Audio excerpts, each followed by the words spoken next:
circuit for pre-qualifying here for the Joburg Kyalami 9 Hours Round 2 of the Intercontinental GT Challenge powered by Pirelli. Welcome along, everybody, to what promises to be another fascinating race. It is not the biggest of entries, but what we do have is one that's full of quality, and it really is going to be a very interesting, a very open race tomorrow, especially given the nature of Kyalami. It's undulating, it's hilly, you've got the altitude to factor in. There's always that threat of rain. Plus, of course, anything can happen in an endurance race. Amanda Busick is in the pit lane. David Addison and John Watson are trackside. We're in the sunshine. Watty, looking forward to another belting weekend. Absolutely glorious. Look at that view from the racetrack all the way across to Johannesburg. Track temperature, wow, 50 Celsius, ambient 25. Humidity low, that's good. Watch that humidity because that will reflect on any rain that might be coming in. Well, we'll have the cars onto the circuit very shortly for this pre-qualifying session, which is going to not determine the grid unless we weren't to be able to have qualifying later on. Of course, that's how we had to sort out a grid last year. It does give everybody an extra chance to learn the circuit, to get the cars dialed in, to practice pit stops if they need to. And should you have a drama in qualifying, well, at least you've done pre-qualifying. So technically, you're good because you've done a session with that qualifying word in it.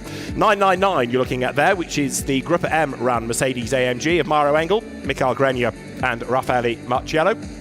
And that is another potential winner. Group M had a pretty torrid time in the Gulf 12 Hours, but let's see what they can do here. Before we get into the meat of all of this, though, we'll head to the pit lane very shortly. This is a quick look at the circuit. Matt Campbell is the lap record holder. 16 corners. It's 2.8 miles long, the Kyalami circuit. And you'll see in a moment when the cars do hit the track exactly what I mean about the undulations, the hills, especially on that long climb up towards Loikop. So let us head to the pit lane before things get noisy and things get busy. Amanda Busick is down in the pits, topping up the tan. Morning, Amanda. Good morning, gentlemen. And David, you mentioned that you're in the sunshine, but I'd actually like to point out that I'm the one in the actual sunshine. I think you guys have some AC up in the booth, but it is going to be a hot one here today. The drivers are already talking about the heat that they're going to face here this weekend and just the pressure that puts on the drivers. But a lot of tension has been on the car count heading into the weekend. But I'd like to point out that I think we have the best GT3 drivers in the world right here in South Africa this weekend. And it starts in that car right there. You'll see Jules Gounon behind the wheel of that Mercedes. They come in with the momentum. They won the Bathurst 12-hour, but think about the last 12 months that guy has had right there. He won Bathurst last year, won Kyalami last year, would go on to win Spa. He opened up January winning Daytona, and that car right there won Bathurst just 3 weeks ago. And the other car that I'm going to have my eyes on, guys, check out the yellow beast mode car.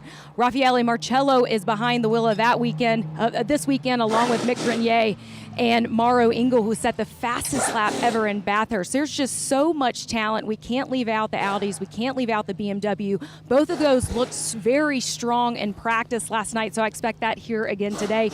But one of my favorite stories that we're going to be following all weekend are the local guys that are going to be racing with us. There's the Kyalami Super Cup. These guys are going to race for the first hour on race day tomorrow, and then they're going to peel off, and we're going to race into the nighttime here in Kyalami. But my favorite story is 18-year-old Joseph Ellering. He is joining us for the first time in GT Machinery. He's raced in the Volkswagen Cup South Africa here. He wants to follow in the footsteps of Van der Lindes and Jordan Pepper. So we're going to keep a watch on him, guys. Amanda, you're right. There has been in the last few years this real trend of talented South Africans coming into not just European racing, but GT racing specifically. And we've got another of them, Sheldon van der Linde, driving for BMW here this weekend. Pit lane is about to be opened. Can't wait for this, John, because it's going to be really good to see the cars once more on track. Well, the racetrack is absolutely perfect. The only issue I think drivers will have to face is what the ambient temperature will be, but likewise track temperature very high at that 50 Celsius mark. So that will have a bearing on not so much here, though teams will do a simulation, maybe a 10-15 lap run to get a feeling for what the car might do. Should there be any difference from how might the tyre perform in these extreme temperature conditions? Will it be consistent? Will it be inconsistent? Will this have to be something they have to factor in to whatever their race strategies may be? Lots of things teams will be working through in this session that we're just seeing getting underway right now. So the race director, Joel Dorval, calls for the green flag to get the session underway. Now remember that this is the second round of the Intercontinental GT Challenge. This is the entry list. You'll see some of the cars with a single driver. Those are, as Amanda's just been explaining, those doing the 1 hour Super Cup. Those with the 3 drivers, of course, will do the entirety, they hope, of the 9 hours, barring any dramas. You can see, if you look down the entry there, number 20, Lucas Stoltz, who was part of 75, the winning Bathurst team. He's switched to the SPS car with Miguel Ramos, very experienced GT racer, and Reece Barr making his GT3 debut, the man from Donegal. Good to have Reece Barr back with the race programme, because that's been rather affected by COVID in recent years. 75, therefore, Jules Gounon and Kenny Harble go into Pro-Am this weekend, joined by Yannick Mettler. So again, a bit of a shuffle of some of the driver lineups, partly to determine which class and points they're going to try and aim for. Yeah, it's interesting that the man who's been the dominant GT3 driver, Jules Gounon, is actually in a Pro-Am entry alongside Kenny Harble. So I don't know what Gounon's views would be on that, but his principal rival, Maro Engel, of course, they had a tangle in Bathurst. And one might say, did that determine the outcome, the first and third positions? Maro Engel was very gracious on the podium and embraced Jules Gounon and said, look, no hard feelings, mate. Well, there we are. Jules is in a Pro-Am car and Maro Engel's in a Pro car. Well, there you're looking at the number 20 Mercedes, which is being taken into the session by Lucas Stoltz. And we also have Brenton Grove at the wheel of the Porsche behind. So 1 or 2 cars venturing out a little bit later. There you can see exiting the pit lane. This, the run down towards the first serious corner, down towards Crowthorne. There is the kink on the way. Whoops, and a big spin there, which loops around 86, the Stradale Motorsport Mercedes AMG. Now that has been taken out by Charles Arangis, and on his first corner he's had a loop. I mean, I can't imagine why, because track temperatures are high. I suppose the tyre temperature should be high after an out lap, maybe just a little bit of dust on the racetrack. But, it's a harmless mistake, and on he goes. Just need to be careful that don't do any more of those. You could flat spot one of your 4 tyres, and that will mean one set of tyres will be made somewhat redundant as we look at the 3 up on the axle stands coming down. So that car is, I'm just looking, that's one of the cars that will peel off after 1 hour in the 9 hours event on Saturday. Mikael Patemba at the wheel of the NGK Pablo Clark racing car. Now BMW about to dispatch cars. Philip Eng, I think, has been slotted into 33, and also there goes Patemba back out. The Group M Mercedes, you'll see there, the yellow car, which was taken out by, he says, looking for a number, not confirmed yet, it's broken a beam. Maro Engel is now behind the wheel, and he's going to come back in.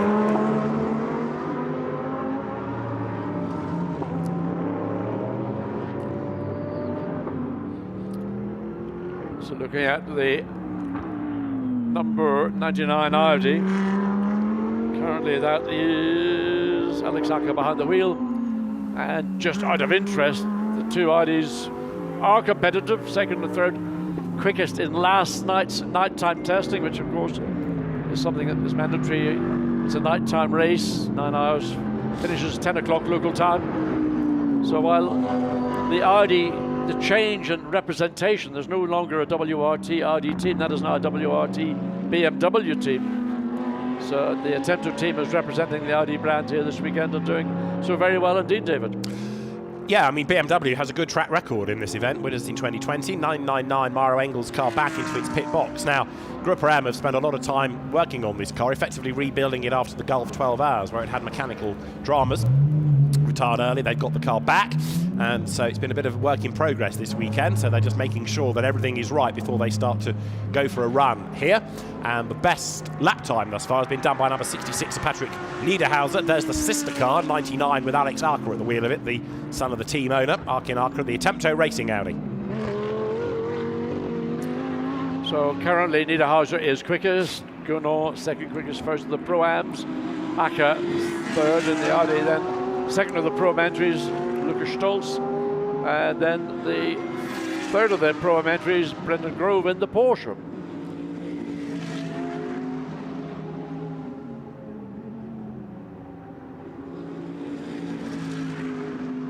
So Alex Arca improves, 143.8 down to 143.5 at the end of the third flying lap. Aggressive on the throttle coming out of Crowthorne. You could see he really made the back of the car sit down and squirm, and the Pirelli tyre really scrabbling for a bite. So Alex Arca is keen to get on with the program. Yeah. His time has just been eclipsed, by the way. It was Jules Gounod in the number 75 Mercedes, the lead Pro-Am car, down to a 1:43.2. Still about 0.8 of a second away from the fastest lap in the second of those two prepaid sessions on Thursday afternoon. But you can just see how much energy is going into the Audi, comes through and exits through the chicane.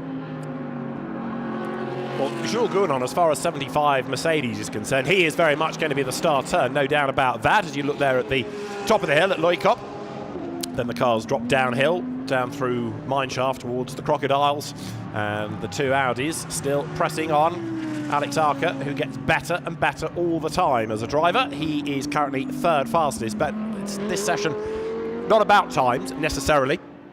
They're interesting, yes, but it doesn't necessarily affect the grid unless the weather changes badly for qualifying. Qualifying is going to be the average of the three drivers doing a time across the three parts. No Super Pole this year. It's, if you like, GT World Challenge Europe style qualifying. And Alex Arca is really pushing. As he comes across the line, he goes up one place to poses Patrick Niederhauser. So that is an improvement, 143.3, and that is just 41 thousandths of a second away. As we get a look at the 32 WRT. It's hard to say WRT BMW. I mean, WRT Audi was simple, just three letters and then a name. Now you've got WRT and then three further letters, BMW. Sheldon van der Linde behind the wheel. So the local boy, fifth quickest, 144.256. And some drivers who are in what one say non-turbocharged cars were looking enviously at the BMWs, which is a 4-litre V8 turbocharged. The reason is, at altitude, we're just at 5,000 feet above sea level here in Johannesburg. A turbocharged car makes its own sort of atmosphere, whereas a normally aspirated engine, such as the Mercedes, the Porsche, or the Audis, they are having to breathe whatever air is available. Fastest sector 1 for van der Linde. On home soil, of course, so the South African driver very, very keen to do well here with family and friends to cheer him on, and the spectacular looking Shell BMW presses on. Now, as you keep an eye to him, let's go back to the pit lane, and we'll rejoin Amanda.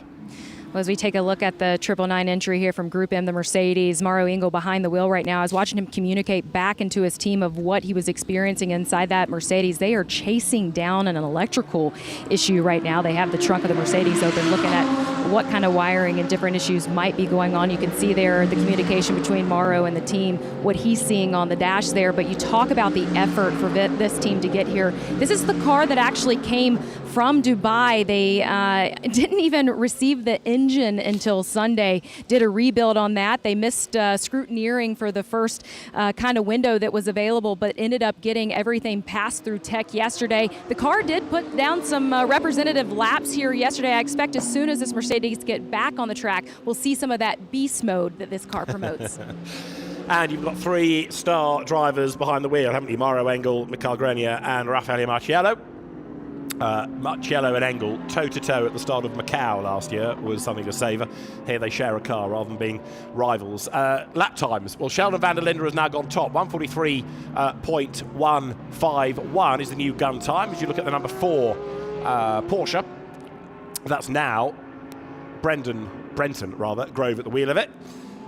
Father and son Groves, dad Stephen, and Earl Bamber, double Le Mans winner, who of course runs the team EBM Motorsport, Earl Bamber Motorsport. He is the third driver and very much the gun in that car. Good to have him on the grid here. Yes, not Brendan Grove, but Earl Bamber, factory Porsche driver, but well, great to have a Porsche here. Yeah. And of course, this is the 991 version. It's not the new GT3R that we had a view of back in midsummer last year when Porsche brought that model to Spa, and we just, our jaws dropped when we looked at the way the packaging compared to the car we're just seeing on screen. So I don't know how long it will be before the Grove family get their hands on one of those beasts, but certainly the level of technology that has been evolving amongst all these manufacturers. BMW with the M4 is one of the early, with a very, very sophisticated race car, and we're seeing the new Ferrari coming. There's going to be updates from Lamborghini, and wherever you look, it's just getting more and more competitive. Augusto Farfus, winner of this race back in 2020. He is at the wheel of 33 BMW, out of, as John was saying earlier, the WRT stable. And that's Brenton Grove running it wide, coming there out of Barbecue. Got the support race pit lane to the left, so the GT cars use the main pits, the support races, and there are many of them using the support race pits here. Right, Farfus then on a mission. Jules Gounon is in the pit lane, he's third fastest. Patrick Niederhauser has gone back to the top in the Audi, 142.922 now, whereas yesterday we had a 42.9 in the night session and a 42.5 by Jules Gounon in the second of the two paid test sessions as the better time.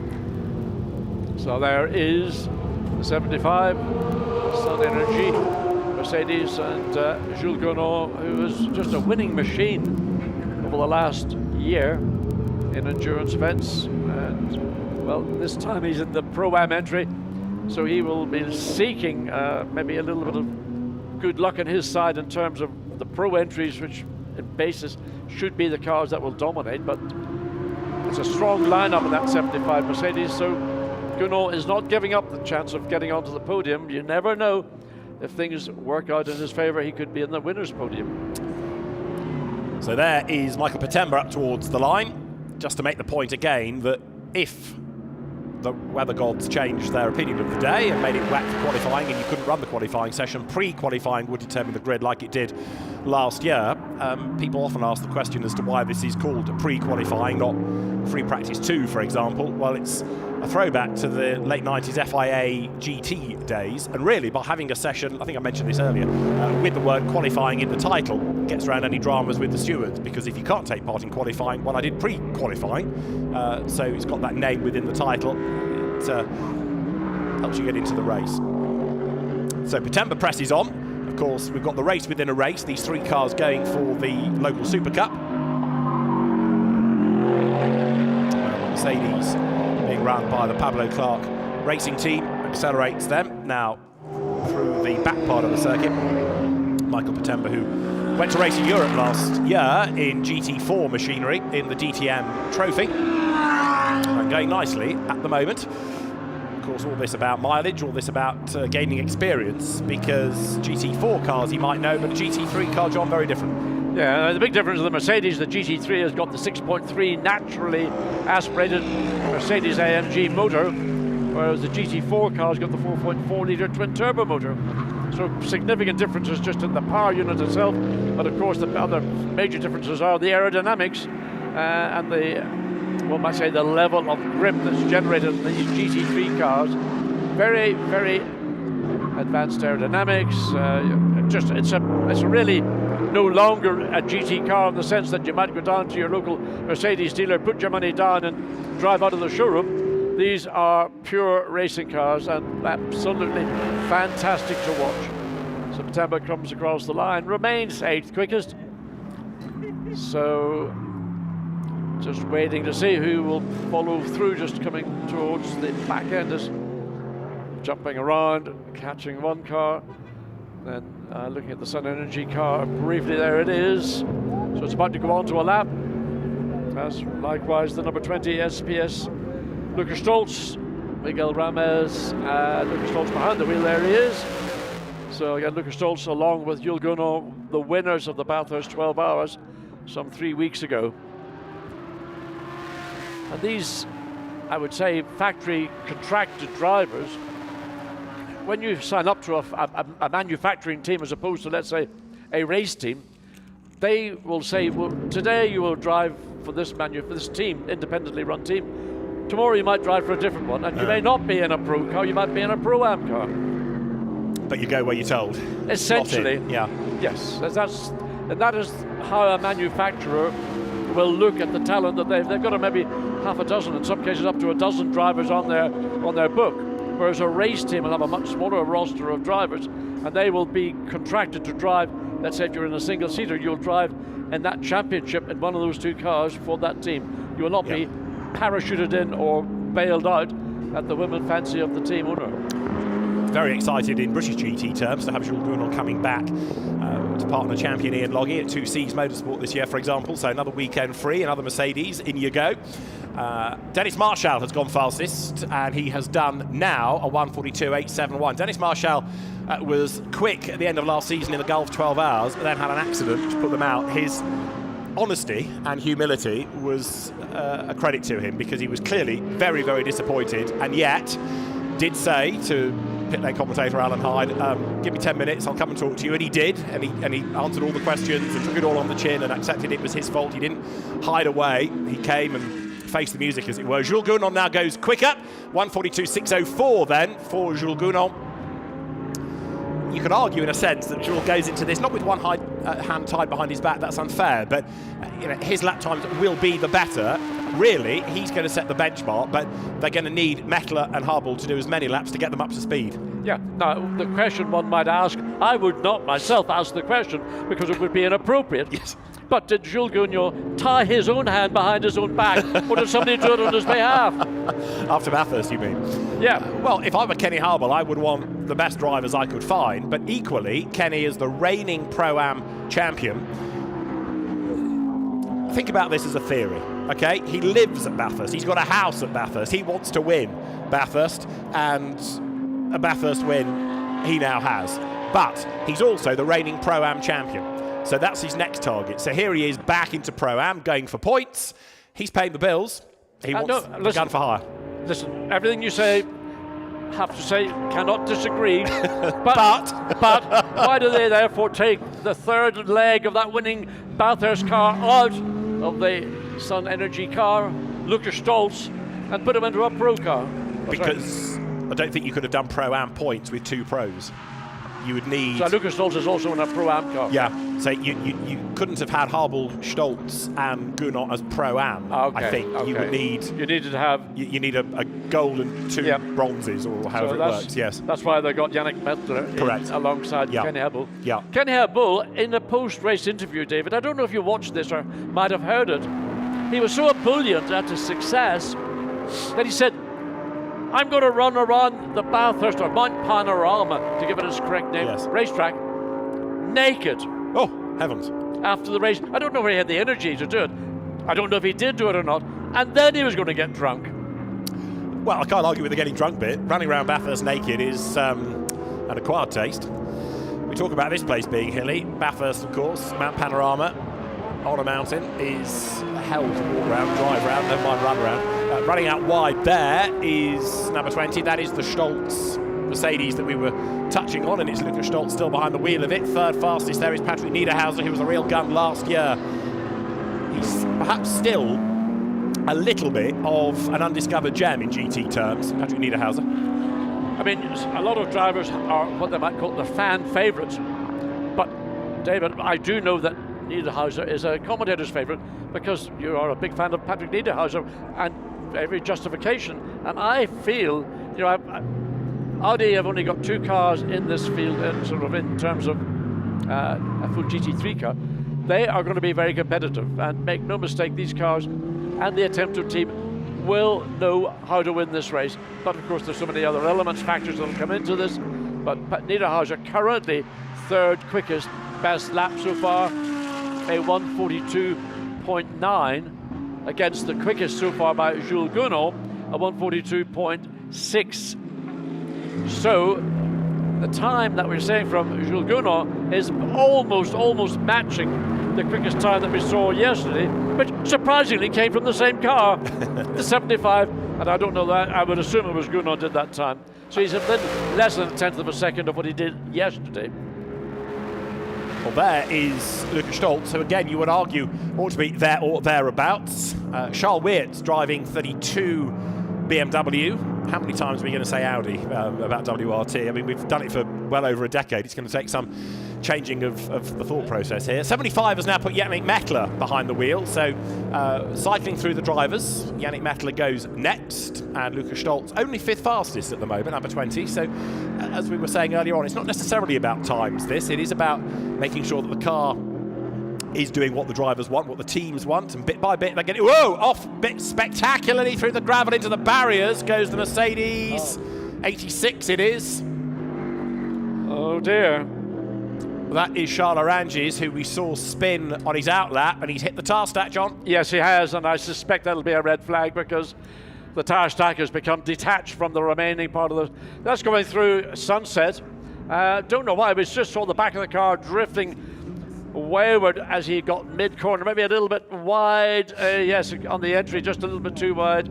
Maybe just carried too much speed just on that transition from brakes, throttle brakes, and damage to the rear of the car. Not severe damage. The car is able to roll under its own steam, but there's a red flag. So this session's been brought to a halt, and the barrier will have to be put back into place. I do, Charles Arangis, need justice. Clint Weston had only just taken over that car and has gone off the road in it. So Clint Weston behind the wheel. Red flag comes out. The car drives away, so it's moved itself from its resting point. So the car doesn't look that badly damaged, thankfully. So that Mercedes heads back to the pit lane. Clock ticks on down for the moment. And while we have time to catch our breath, let's hear from Jules Gounon with Amanda. Jules, at the top of the show, we've just been talking about the last 12 months that you've had, winning Bathurst twice. You won here last year, won Spa. It's just been an incredible run for you. How good is it to be Jules Gounon? We had an amazing run. We won Daytona on top before Bathurst, Mauro and Danny and Cooper, and that was such a lifetime achievement you want to realize, to have a special Rolex on the wrist. But I think right now IMG is putting so much effort to bring the car on very, very high level, and the teams also. And you know, this sport is a lot mentally, and I think when you win and then you are in a happy mood and everything comes to you. But you need to keep working, keep being humble, and then we see what happens. Well, I know an IGTC championship would be important to you. I read this morning that you were committed to this Pro-Am championship with Kenny. How did this relationship start between you guys? Yeah, it's amazing. Thanks to Kenny, I'm here with him this weekend. I'm going to try to help him to win here. He won also here last year, so we are both... I won last year in overall and he won in Pro-Am. Kenny is such a good amateur, it's unbelievable. Sometimes the lap time I see from him are just surreal. And people doesn't really understand how quick he is. And this guy has so much talent. So it's a pleasure to race with him. With Yannick, it's the first time. And you know, coming in South Africa in February, very hot weather, it's always an amazing moment. So I'm really happy to be here, and we're going to focus on Pro-Am, and then we see where we end up in the overall. I was talking to a couple of the drivers on the challenges we're going to face here this weekend, one being the heat, but also if you think about with the car count, that could limit safety cars, could limit full course yellows. How hard is this going to be on drivers this weekend? Yeah, we think it's going to be a pure pace race. As you say, there is very few cars with a lot of amazing drivers from GT, maybe all the best in the world, or mainly a lot of good drivers are here in the Audis, in the Porsche, in the Mercedes, the Group M car, in the BMW. So we think that we need at least to have a good pace, because we don't expect many full course yellow or safety car, but we never know, you know, it's motorsport. You can never predict what's going to happen. Well, lastly, before you go, and you said I could ask this on camera, you guys made an announcement last weekend of, guys, we have a motorsports royalty couple happening. Jules, tell me about it. I'm with another racing driver. It's the first time in my career that so I share, let's say, my life with Michelle. And it's something pretty cool, because at dinner you can talk about how good is the car or not, and it's something that we are privileged to share. And also in Portimao, I did a taxi ride next to her, and I was, holy shit, my girlfriend is quite cool. So no, it's funny. It's a funny part of it, and it's really cool. Both met at the Winner's Circle in Spa. How about a story there? Amanda, thanks. Michelle Gatting, I assume that is that Jules is referring to, therefore. Congratulations to them both. And Jules, a great character, isn't he? Can't top that story, David, that's for sure. Well, if you're wondering why we've got this red flag, it's not just so we can hear from Jules Grunot. It is because we want to have this car out of the way. It has now driven off. This is the replay of Clint Weston losing it coming out of the kink. And that car's had a fairly busy start to the session. A spin for Charles Oranges, Clint Weston, the rally driver, getting it wrong. And it all looks self-induced, JW. I think so. I think it was maybe just expecting too much too early. The car had just been taken over by Weston, so I don't know whether he had done one lap or that was his out lap, but whatever it was a little bit too far to the left, coming into sunset, maybe a little bit of the dirty rubber dust on the outside just caused him maybe carrying a little bit too much speed, too much of a little of everything, or as we would say in Ireland, a wee spin. A wee spin. He's had a wee spin. I don't know what a big spin would be, but that was a wee one. Your man has had a wee spin. Yes, your man's had a wee spin. Your man's had a wee spin. The tyre wall is what is taking the time to rebuild. If you're thinking, well, surely we could go green now. We've seen the car drive away. The belt across the front of that tyre barrier just needs replacing. Then we'll be able to get things back underway. And number 20 in the meantime, which was brought in by Lukas Stolz, sits wheels off, ready to go. And we are about 6 minutes or so, maybe a bit more, from getting things underway. Gilles Doval, the race director, is estimating 11:05 local time for the restart, which actually means 9 minutes, in fact, a little bit further, but it might be that if things get finished sooner, on short notice, the cars will be allowed back out. The Kyalami circuit remains a great challenge for drivers, for teams. It's a really good facility. It's a shame that more haven't made the trip here, but it's of course IGTC, a series, particularly when it strays away from Europe, that needs the manufacturers to commit. BMW here, Mercedes here, Audi not here scoring points, but supporting the customer cars, and it's good that Attempto have brought the pair of R8s and the fourth running now of this Kyalami 9 hours. 4 GT3 machinery is still, no doubt, going to give us a very interesting race tomorrow. Well, 9 hours is a long way around Kyalami, and with the weather forecast, normally we have to factor in a rain stop at some point, but we're not thinking about that. But the ambient temperatures are high, and it might be over 30 Celsius tomorrow for the start of this 9-hour race. That's going to be a tough drive for everybody. It is indeed. Just to remind you of the calendar for the Intercontinental GT Challenge, powered by Pirelli. We've done Bathurst, Kyalami this weekend, and then they have the sort of break before you get to Spa. If you are thinking of coming to the 24 Hours of Spa, back this year by crowd strike, then please do, because it's a great event. But bear in mind, it's earlier than it has been for probably ever. The end of June, first weekend of July. The date changed because of the Belgian Grand Prix, so it's right at the start of July this year. Then Indianapolis, 8 hours in October, and we finish in the Gulf in Abu Dhabi in December. Great news about Spa is that it's only a week, taking place a week following the summer solstice. The longest day is 21st of June, so literally 1 week later. So it means we're going to have a little bit more daylight running than we've had previous years. Normally it's the end of July. We had a race, 2 years ago, 3 years ago? Was it October? Yeah, that's right. Yeah. So that was a lot of dark driving, and of course then weather comes into it as well. Last year, we had a 24 hours, a dry race. I mean, a miracle. And I would hope maybe we're going to see another dry race come June, height of the summer, and I mean, it could be one of the toughest, again, 24 hours of Spa, as last year's race certainly proved. So, tyre barrier being repaired, and let us go back to the pit lane. Dries van Thor and Sheldon van der Linde representing WRT. BMW hopes this weekend. They are potential winners. They're with Amanda. And Sheldon van der Linde also representing the local flair here. You guys will remember we had a ton of fans here last year. I'm sure they will be having all the applause for the local hero here this weekend. And Sheldon, just being in the home country and racing here and knowing what these stands are going to look here this weekend, what's it like racing here at Kyalami for you? It's fantastic to be home again. I mean, it's been a while. I think the last summer race year was in 2020 when we won the race. So that's already ticked off, but I'm just enjoying it a bit more this year, you know. Unfortunately, it's on the same weekend as Formula E, which is a bit of a bummer because I think we could have had a lot more fans here. But like I said, in general, just good to be home again. Good to see everyone that I know, and the family's coming as well. My mom's coming here, my dad's going to Cape Town. So we've kind of split the two in two, and yeah, let's see how we can do. But obviously the goal is to have a good result here. Like I said in the past, it's been good to us for the BMW in general. And we have a good lineup as well with Dries and Charles, obviously very new this year, so we know each other already from the past, which is nice. and yeah, looking forward to the weekend, of course. We are hearing cars heading back out to the track here, so Dries, I'll come to you quickly. When you talk about this ride, the BMW already seems to have pace here. Are you getting up to the format here with the BMW program?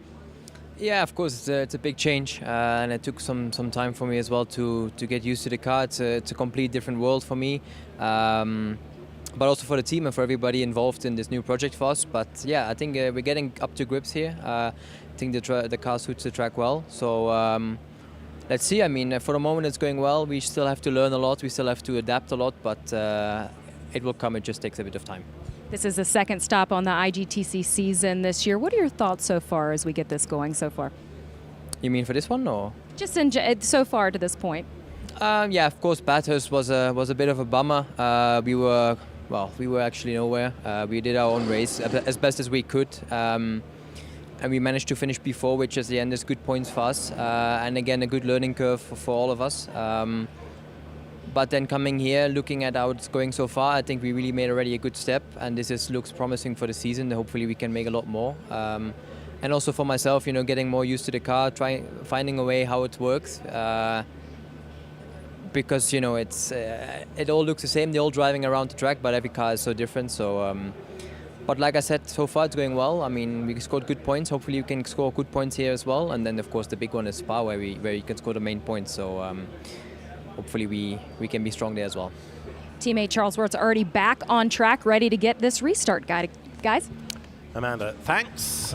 Also, just tagging Dries onto Jules Gounon's interview. Apologies for any colourful language, but characters all. Right, so the restart is being brought forward because the marshals have done, with the track workers, a good job of getting the tar barrier sorted out. So not 11:06, but 11:03. We will go back live, and the clock has carried on ticking, as you've seen. So we're down to just over an hour, effectively now, of this session. There is Charles Wirtz in the Shell Helix liveried car, and the very BMW Works colour scheme ahead has got Augusto Farfus at the wheel of those two WRT-run BMWs.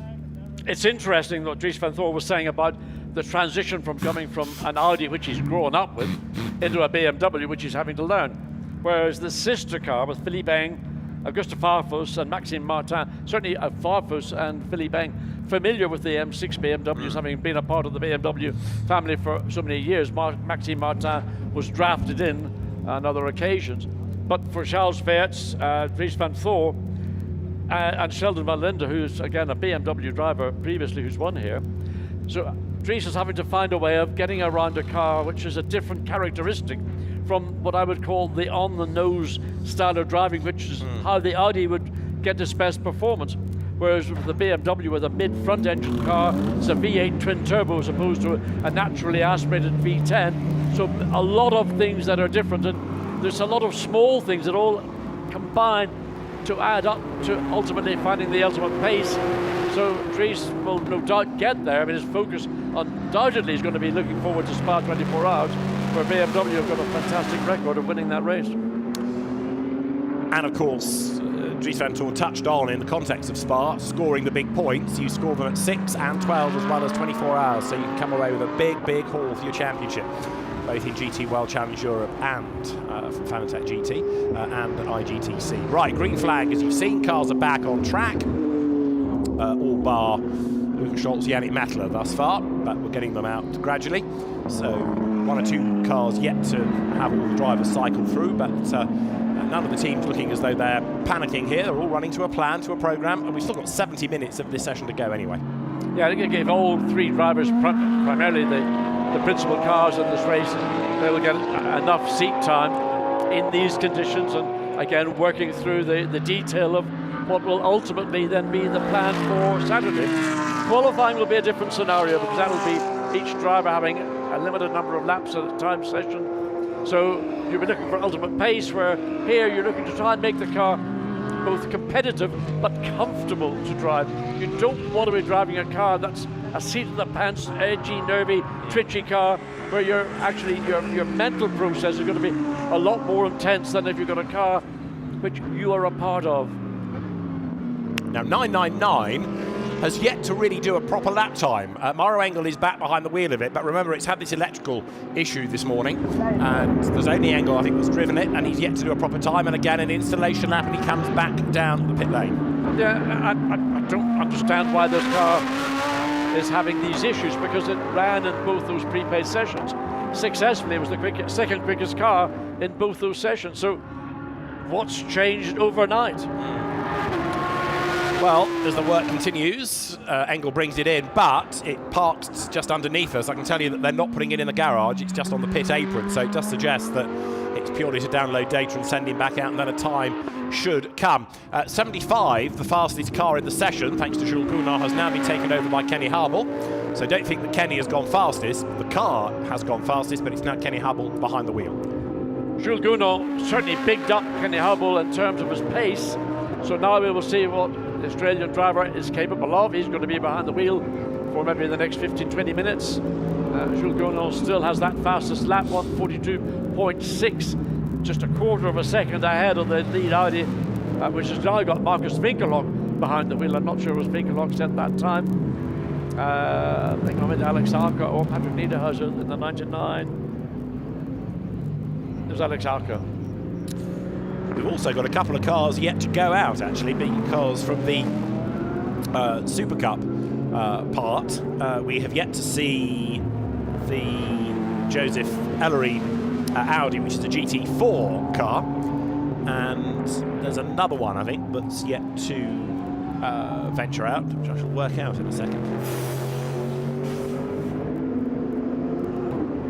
Number 80, I think, is the other one, the other GT3 Audi, yes, which is, yeah, it's the white GT3 Audi, which is haven't seen it yet on track. No. Kind of Makina, Momir, and Marius Jackson again. Those three. Ooh, big wobble there. That's the GT4 Audi. I was going to say, that's not a GT3 car. That wobble is reminiscent of what a GT4 car does. It doesn't have the levels of grip, it doesn't have the levels of downforce. So that transition coming through the Yuxke, the right and left and Yuxke, just catching out 51. So and there's Ellerine behind the wheel still. So there we are, Josef Ellerine. So he's ventured out. This is an outlap, effectively, for the GT4 Audi. That car will be much, much slower. Not that I'm having a go at Joseph Ellerine, but it's a different spec. It doesn't have the power, doesn't have the downforce, doesn't have the grunt that a GT3 car does. So it's being fairly tentative anyway on this outlap, but it won't run at the same pace as a GT3 car. Kenny Harble then goes through and onto a flying lap. We'll see what he can do this time around. His last lap, or his first flying lap, was 1:47, so that's a very respectable outlap. This car, the 51 Audi, which we're looking at now, its lap time compared to the quickest in those pre-paid sessions yesterday was about 13 and a bit seconds behind. So that's the difference between a GT4 Audi and the car that was quickest in those prepaid sessions, which was, surprisingly, Jules Gounod. Imagine. Soon to be married. Well, indeed. Oh, Jules. And perhaps another Gounod dynasty comes not long after that for the third generation of Gounod racing driver. Right, up to the end of the lap now comes Marcus Winkelhock in the GT3 Audi. Compare and contrast. That's your GT4, which looks pretty good in itself, but there, on steroids almost, is the GT3 version behind. Look at the downforce, look at the grit, and Winkelhock blasts past. One looks like a child, the other looks like an adult. True and enough. Then literally you can say the GT4 car is, as it looks about it's like a 7/8 scaled version of the full GT3 Audi that we see now coming into and exiting Crowthorne, then the quick flick back to the right through Yuxke. It was here that the GT4 Audi looked a lot more wayward, whereas the GT3 car very much more planted. So then exiting out of Barbecue, then the run up to Sunset. I love Sunset. I could hear a little bit of just a slight resetting for Marcus Winkelhock entering into Sunset now down to Clubhouse. This is part of the remaining part of what was the original Kyalami circuit, as is the S's. So these bits, this was the lower part, in fact, of the original circuit layout, the layout that was effectively laid down 1961. I remember it well. Yes, a circuit that gave spectacular Formula One racing. It gives fantastic GT racing as well. And then this plunge downhill here from Leukop at the very top, down through Mineshaft towards the Crocodiles. Proper corner names here as well. Never mind this turn 1, turn 2 rubbish. The Crocodiles, Cheetah, Ingwe, the Kink. Here they come, up towards then the end of the lap, and through the Crocodiles down towards Cheetah comes their Marcus Winkelhock. But yeah, great to have circuits with corner names, not just numbers. Well, we've got a circuit in England, got some unusual names like Chapel and Abbey. That's right, yes. You know, lots of those parts of Silverstone have got a rather religious sort of bent. Do you want to call it religion a bent? Go to Alton Park, you get Knickerbrook. I'll let you go and listen to the Blast Debate story about that. Apologies for the language from our commentator. Right, into the pit lane has now come one of the Mercedes. That's three, That's the one that backed itself into the... Oh, yes, you're right. Sorry, that's Clint Weston's car, isn't it? David, look under the bonnet. That is absolutely a piece of engineering, a work of art. The way Mercedes with the AMG GT3 have put this car. I had a look under the bonnet. I thought I was looking at a sculpture in engineering. Marcus Winkelhock has just had a time deleted for track limit offences. We've not yet touched on the dreaded track limits. Turn 16, a no-brainer. Always is the case. Hang on. What do you mean turn 16? Do you mean Ingwe, the last corner? Well, on my map, I've got either the number or the name. Ingwe is obviously the name of the corner, turn 16 is the corner number. And I think on our timing and scoring it might say track limits at T16. Probably, yes. Car 99 actually, it was at turn 2. Ah. So turn 2 is exiting Crowthorne going into Yuxke, so I don't know, he must have got well and truly off the racetrack on the exit of Crowthorne to get into Yuxke. Anyway, I don't know, we'd like to see that one again. Kenny Habul behind the wheel of the 75 Sun Energy Mercedes. And that car moving around quite a lot, wasn't it? Sliding in comparison with 999 Maro Engel behind him. Indeed it is. Now, we don't know which sets of tyres the respective two Mercedes AMG GT3s to give them their full title, which they may have on. You can see Maro Engel taking a totally different approach up into Leeuwkop at the high point of the racetrack now. The drop down mineshaft, so I suspect Maro Engel sitting behind, watching Kenny Habul do whatever Kenny is doing. 3 Mercedes now lining up and just being a little bit cautious because Kenny gets out of the way, so lets Maro Engel go through. He wants to do his own thing. So Maro Engel having to be patient, he'll wait. So he's gone back into the pit lane. 999 has got more entries to the pit lane than I think the entire field has had. I think you're right. 11 there, offline, kicking up the dirt. That is Sun Moodley. Just illustrates that photograph, that image. If you do go offline, that while the racetrack looks pristine, there is dust and rubber and whatever. Brand new set of, is that a brand new set of tyres going on to the number 20 Mercedes? I think so. It might well be. And so far, Lucas Schultz has rather dominated the driving of that. And this is, without doubt, a brand new set of tyres and could be a simulation of what might happen in qualifying later this afternoon. Now that's a Pro-Am entry, but Lucas Stoltz is looking to seek the ultimate lap time right now. So out he goes, as there is Marcus Winkelhock, who has got to find something like 0.2 of a second, to go top against Gunnar, but it won't be on this lap because, as John rightly says, into the pit lane comes Marcus Winkelhock. Then, and where's the sister car? Third, Patrick Niederhauser. Interesting to see how Lucas Stoltz, currently he's 4th, quickest second of the Pro-Am entries. That car's best lap of 142.9, set by Lucas Stoltz. But now on a new set of rubber, he should gain maybe just under a second, assuming he gets the best of the tyre and a clear lap at the same time.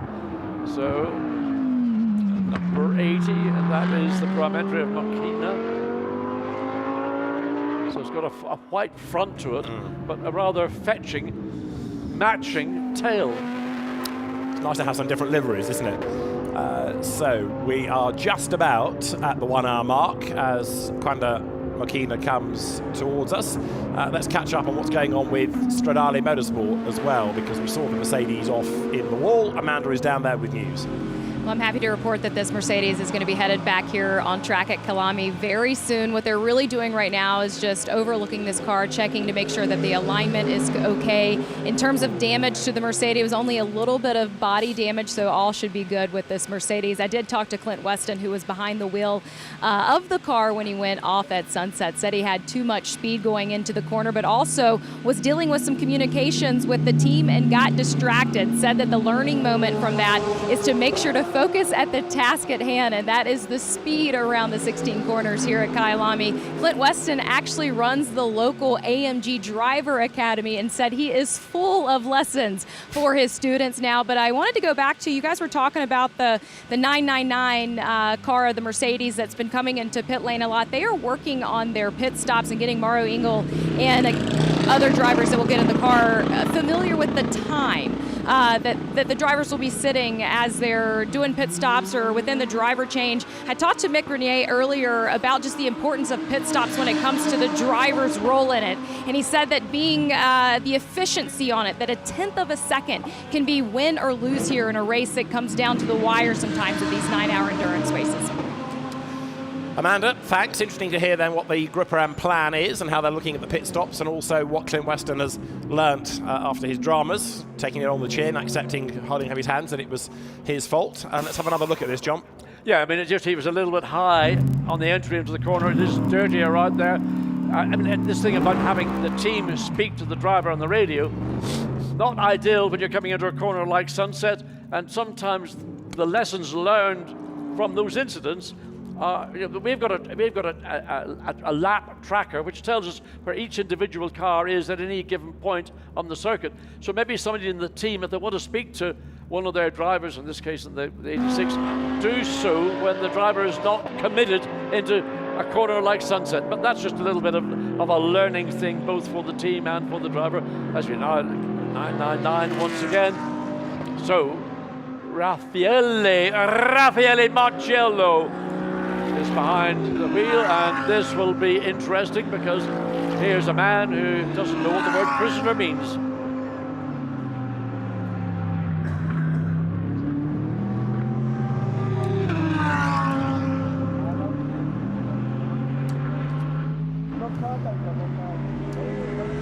Right, now there is aboard 999, Raffaele Marcello. Now, we still haven't got a time to speak of out of this car. It is at the foot of the classification, but Mauro Engel has done the hard yards initially to try to get that car dialed in how they wanted in this session. Now it's time for Lello to see what he can do about doing a lap time. So 56 minutes of the session to go, down towards Ingwe he comes.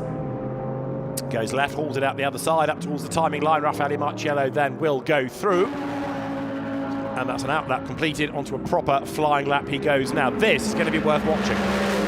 So Marcello comes now down towards the turn 2 left-hander of Crowthorne. And let's keep an eye on this. The time he's aiming for is now a 1:42.6, which is the Jules Gounon time. So you can see the clock ticking on down. 1:42.6 is the time to aim for. What we're going to look for is sector time. Is it going to be purple, is it going to be green, or is it going to be, well, nothing very special? So Marcello will be coming up shortly to break there, well, down 0.2 of a second in sector 1. So sector 2 will be another 5 corners beyond. So accelerates out of Clubhouse and runs down to the S's. So that's not a bad start. First proper flying lap. Marcello behind the wheel of the 999 group of Mercedes AMG GT3 up the hill, and we will shortly get that second sector time. So as he managed to dial in midway through the lap and get again looking for that purple middle sector time. Downhill he plunges then, down through Mineshaft, heading to the Crocodiles, and it's a personal best, but that doesn't really mean anything because there's very little to compare it against. It's not purple, which is the key. So the prediction is this is going to put him 6th fastest, Raffaele Marcello's time, or thereabouts. But it ain't going to be the top time, that is for sure. Down now towards Ingwe he comes.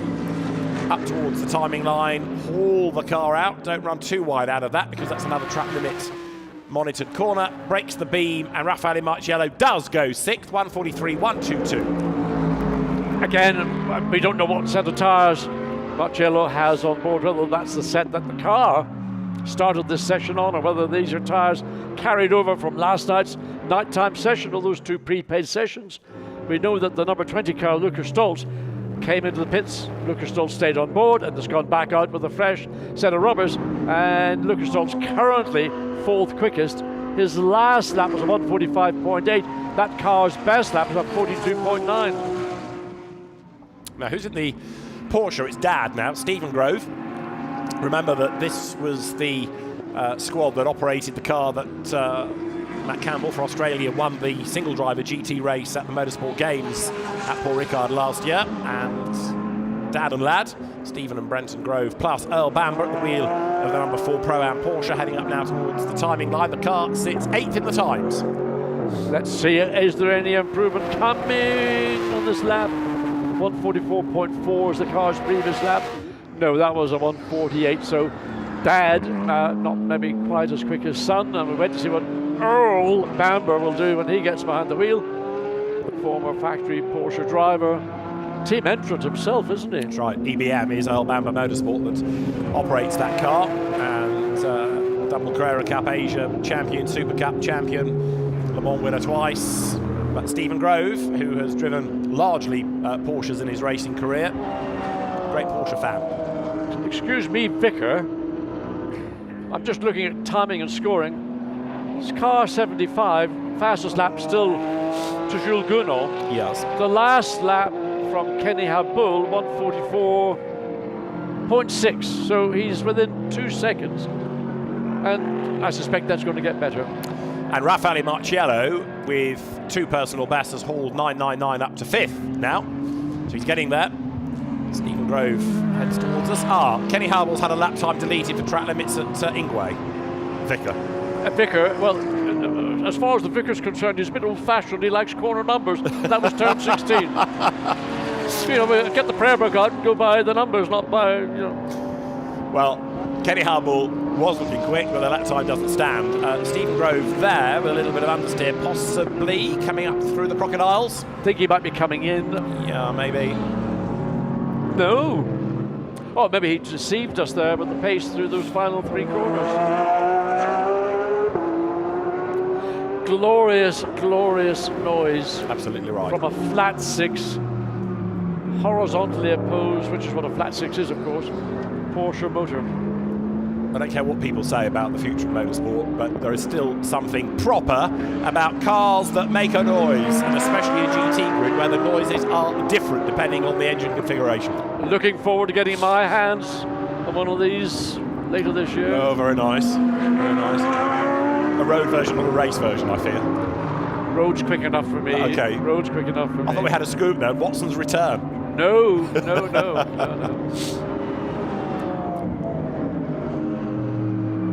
Now, with 51.5 minutes to go, into the pit lane there comes the SPS Automotive Performance Mercedes. And that, by the look of it, might be going into its garage. A little trolley is brought out to go out of the car and spin it round, if that's what the team decide. But the decision is not yet made. So that's number 11, which is the Sun Moodley car. Let's try and work out what's going on. Amanda is down there. Amanda, what news? Oh, I just wanted you guys to take a look at this. This is one of the stories that I think is one of those feel-good ones coming out of the weekend. Sun Moodley is 68 years young. He is one of the oldest competitors to ever take laps here at Kyalami, something that the guys here at Kyalami are very, very proud of. They did have a tire come off in one of the free practices yesterday, but ever since then, the car has looked good. Sun's been able to put some laps down. But I wanted to go back to John talking about the Porsche that he's going to acquire later this year. I've been riding to and from the track with John in the mornings, and you guys, I think he still got the race car driver mentality. I mean, we were almost pushing people off the roads yesterday. That's how he managed to win Grand Prix from 20-something on the grid, you see, with all this overtaking. He's not lost it, have you? I mean, to say I was pushing people off the road, those were tactical overtakes. And overtaking is a skill. You either got it or you don't. John, you still got it. I think I got it. So as you look at Lukas Stolz, still cemented behind the wheel of number 20, which means that as yet, precious little lappery has been done today by either Reece Barr, who's never raced a car before, nor Miguel Ramos, who's, I don't think, raced Mercedes before. So they're going to go into qualifying possibly on the back foot. Just looking out of the window, Jules Grunon currently rather nonchalantly sat on the pit wall watching what's going on. And the Sun Energy Kenny Hubble Mercedes have been brought into the pit lane, as also has Raffaele Marciello's car. Marciello's on his way back out, let me tell you, as Stolz comes once more up through Leukop at the top of the hill. I mean, that's the view from up at Leukop across. I mean, down behind those trees used to be the hotel that all the drivers who competed here really from the middle 60s onwards up until the end of, I suppose, middle 80s, used to say that was called the Kyalami Orange. And if the walls could talk, what a story it would be. Was that where you were all held up when you went on strike? Well, most of us were staying there, but we actually were shipped out somewhere else. Right. And there was about 28 or 30 drivers in a giant dormitory. It was a very uncomfortable feeling. Some of your fellow competitors. This was all to do with super licenses and drivers not liking what FISA, as it was then called, the governing body of the sport, was imposing upon you, and the terms and conditions and almost intellectual property. Yeah, they were going to take away our individual opportunities, rights to negotiate our own future. So two drivers were the principal, if you wish, in the negotiations. Niki Lauda on his return to Formula One. Of course, Niki liked to stick his nose in anywhere. But the one that was the principal, the smart guy of the lot, was Didier Pironi. And for those fans of Didier Pironi or Gilles Villeneuve, just may I let you know, there is now a film that's about to be released about the battle that took place between those two drivers in their Ferrari years, and obviously ended up in the tragedy of Villeneuve's fatality at the Belgian Grand Prix in Zolder in 1982. It's a great movie. I haven't seen it. I'm going to see it shortly, but I gather from those that have seen it, it's just outstanding. Okay, I can't wait. I would put myself in the Pironi camp more than the Villeneuve camp as a fan, I have to say. I'll tell you what, David, I think you want to put a hat on when you leave, because you may well be in a minority in that view. I suspect so. Right, let's go back to the plot. 99 with Marcus Winkelhock at the wheel. Here is second fastest, and this car still needing to try to find, 0.267 of a second to go fastest. 75 has got Yannick Mettler at the wheel. So that was a quick run for Kenny Hubble. It was, yes. So he's done maybe, I don't know how many laps, maybe about 6-7 laps. So we've now got Yannick Mettler behind the wheel, and how long have we got? Just over 3/4 of an hour. Just going back a topic, I gather there's some good footage of the Formula One drivers' strike from 1982 in the Bernie Eccleston documentary, Lucky, that you can see at the moment on Netflix, in which John makes an appearance. So it's worth watching that. Right, there is the Mokina Audi pressing on. This car currently 11th fastest. It's grown a number on the left-hand side rather, which makes me think it had an off yesterday, because the livery doesn't quite work on the left-hand door. I don't think that's Lukas Stolz. Just for anybody who's watching, that's the Audi, the local Audi, the GT3 version. But Lukas Stolz is out on track in the number 20 Mercedes AMG GT3. That car has currently, on a new set of rubber, done a 142.9. I thought maybe there might be a bit more pace. So there we see the Audi coming up to the conclusion of, it's currently 11th quickest, best lap 146.4. So any further improvement, 46? No, last lap 46.6, 2/10 or a little under 2/10 of a second down. Audi goes back out, clock ticks on down, 3/4 of an hour still to run. Remember, the next time we see the cars will this afternoon be for qualifying. 3 parts, so 1 driver per part, and it's the average which will determine the grid. So number 75, Yannick Mettler behind the wheel. Into view, the 20, Lukas Stolz behind. Lucas Stoltz has done all of the running so far for that number 20 entry. And I wonder when he's going to hand the car over. I wonder what the plan is, the thought process. I mean, I'm assuming, seeing that I spent most of yesterday on a plane, you were here, John, but did he do many laps yesterday, or did the team let the other drivers have the mileage, and therefore he's getting his balance back today? I remember certainly Miguel Ramos certainly was in the car, but I'm not sure about Rhys Barr. It's interesting that Lucas Stoltz is still over half this session being behind the wheel. Okay, we had a 10-minute break for the tire bales on the exit of Sunset to be reinstated in their correct position. Look at that, the 999. Still Raffaele Marcello now, well, still in 5th place. He was 6th initially, up to 5th. 6th place, Dries van Voor. And that is that the lead of the two BMWs? Yes. It is. Yeah. Philippe Bang's behind. Philippe Bang directly behind him. I still think those BMWs are playing the long game. I don't think they're remotely bothered about today. It's what's going to happen by 10 o'clock tomorrow evening. Correct. 100% agree. And I think that's a lot of the consensus view down in the pit lane. But, you know, you've got to go out and get through those 9 hours and not make errors, not have pit stop fumbles, mitigate everything on racetrack, in the pit lane, and then it's really up to you and your competitors. So Marcello comes across start-finish line on this lap and stays in 5th place, 1:44.7. So that's not a representative lap time, but it might maybe not be a million miles away from where these cars will be running once they get into the meat and tooth edge of the actual race itself. So Marcello and Engel have driven 999. Mick Grenier yet to go. Down the pit road has just come 30 through Philippe Eng. Out wide goes Marcello. Now, let's catch up with the redoubtable Kenny Hubble, because he's always worth listening to. Amanda will do just that. Well, Kenny, congratulations again on the Bathurst 12-hour win. The last we heard from you in your winner's interview, you said you were going to run around the track naked and drink a lot tonight. How many of those were satisfied? I think all of them and more. There was definitely some partying going on at my house on Conrod Street. Thank you for that. After the 2022 victory, you said that the win at Bathurst was one of the most happiest and best days of your life. When you look at what you just accomplished at Bathurst, where does that one rank?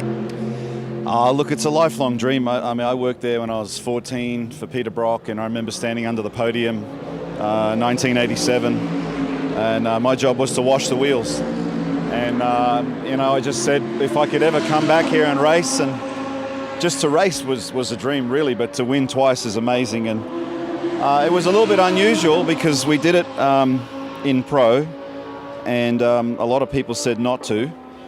And, you know, we copped a bit of BS because the year before they said it was really a Pro-Am race, and, you know, you and Marty are pretty good Pro-Am, so it wasn't a real race. And I thought, all right, I'll try this in pro, which is difficult for me to go up against them, mostly because I'm 40 kilos heavier. And in the end, we won, so I'm really proud, and just to prove to people that you can still do it at any age. When you talk about the pride, do you ever stop and consider what you've accomplished?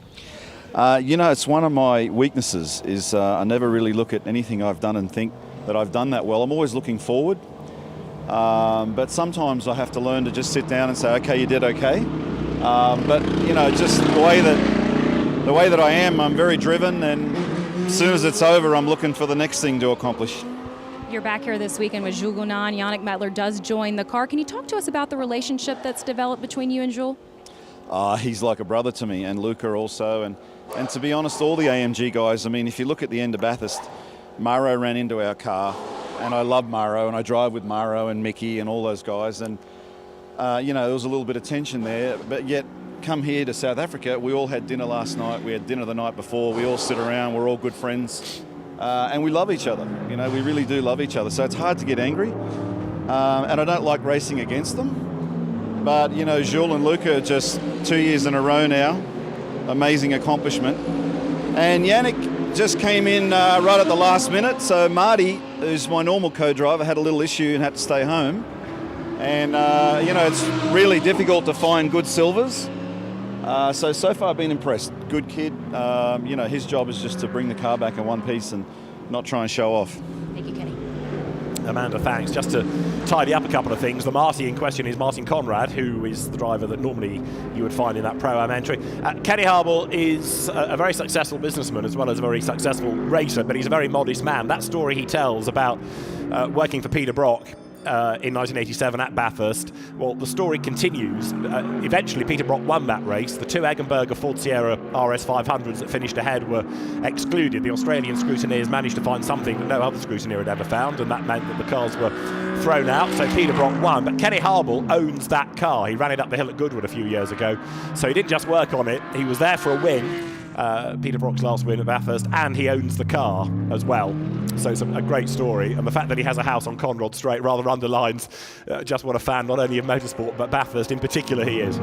I think the word character is what springs to mind. I mean, you can see he set himself like I'm 40 kilograms heavier than my co-drivers. I mean, Kenny is a strong guy. I mean, I wouldn't want to go into a street fight with him because I think he might come out on top.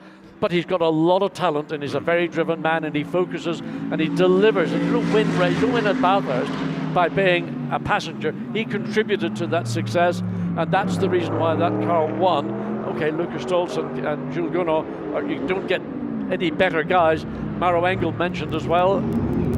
Just outstanding talent, and to be a part of a team with those level of driving talents. So give him credit for his achievements.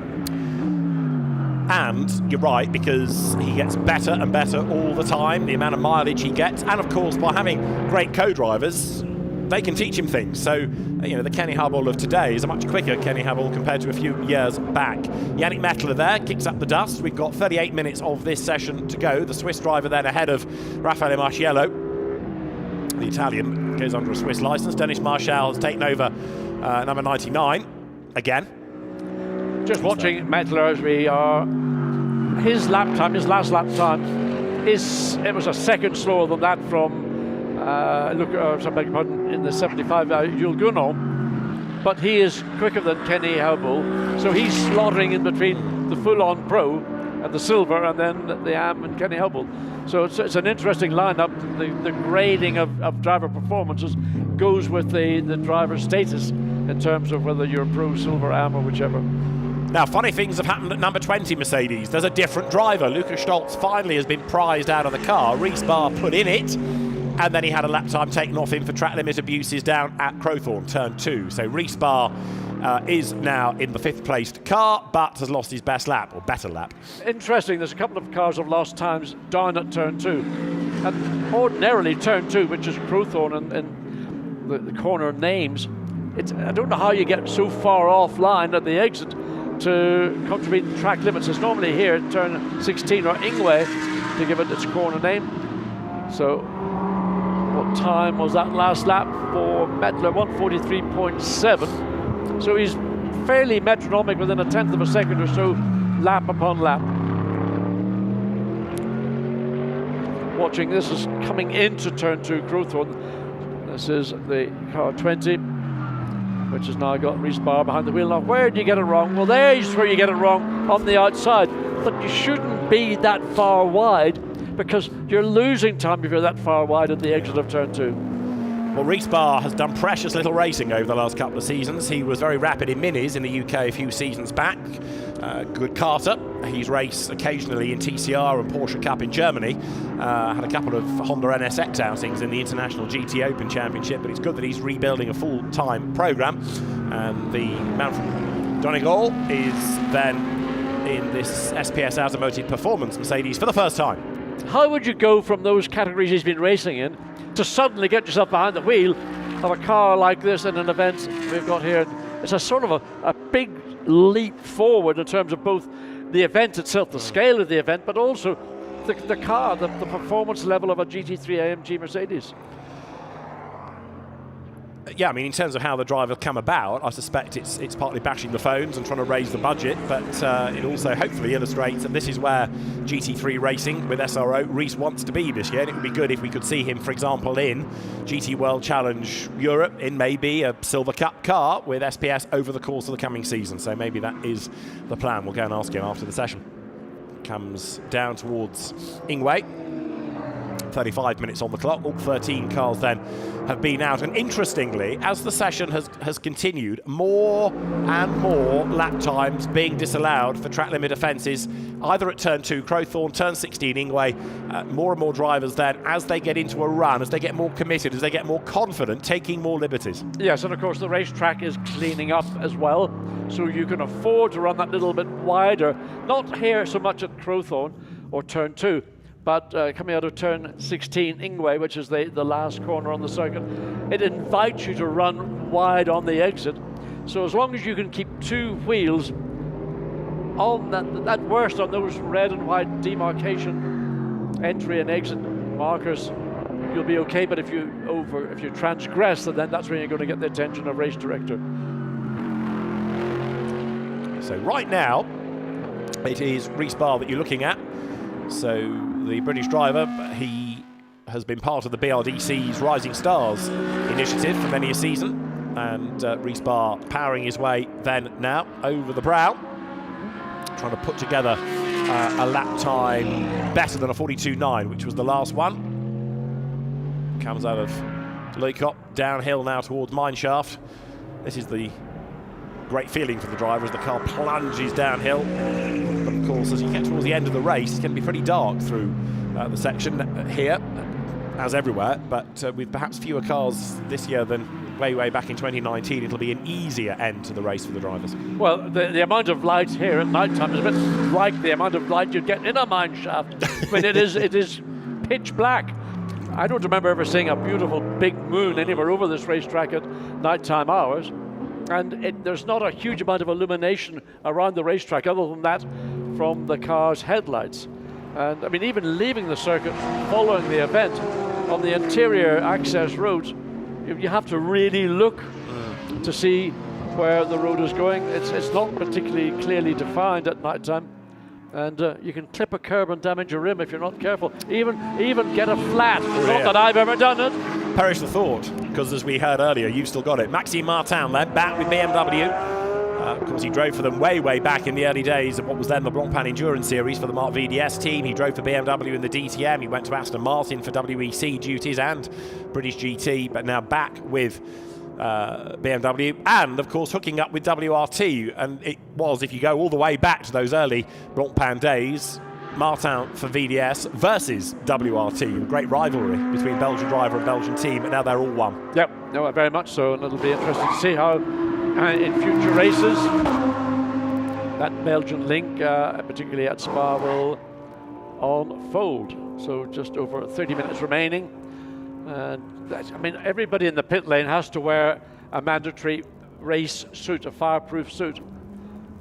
It's going to be warm out there for those team members. Not wrong. And the scrutineers that need to be in the pit lane, the fire marshals, there over the line is 32. Dries van Thor slow in the BMW. So is he slow for a reason, or is that just a choice? But certainly we can see coming into turn 2 down at Crowthorne, he is not carrying any pace. And he looks, seeing Dries interviewed by Amanda, even the team uniform, sort of, it doesn't look as if it fits him yet. Not yet, no, you're right. It's just a visual. Yeah. So, why are you wearing that? You look like a clown. What are you wearing? No, it's not. This is my team uniform. The car, I know it's the Shell Helix colours, but the way they've done it, of course, it's also very Belgian. The red and the yellow and the black, it works really nicely. But I'm worried about that car. It looked as though just on the cut away, it was grinding to a halt. So 20 is in, Rhys Barr. But what's going on for 32? Because Dries van Thor clearly is on a very slow lap here. Well, hopefully we might pick that car up. Oh, a little spin. Don't drive through the gravel. Oh, and whereabouts is that? So I'm just trying to get a wider look. I think it might have been down at Clubhouse. It is. No, it's Barbecue. No Mir at the wheel of it. It is indeed right. It is Barbecue.